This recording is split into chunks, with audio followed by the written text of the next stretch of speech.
আসসালামু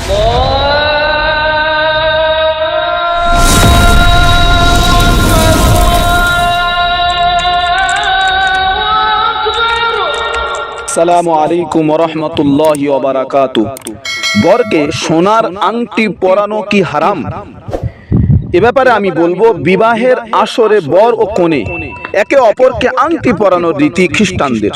বিবাহের দিন নির্ধারিত করার সময় বর কনেকে আংটি পরানোর রীতিটি হিন্দুয়ানি।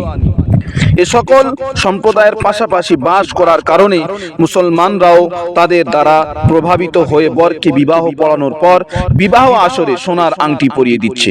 এটা শরীয়ত বিরোধী হারাম কাজ।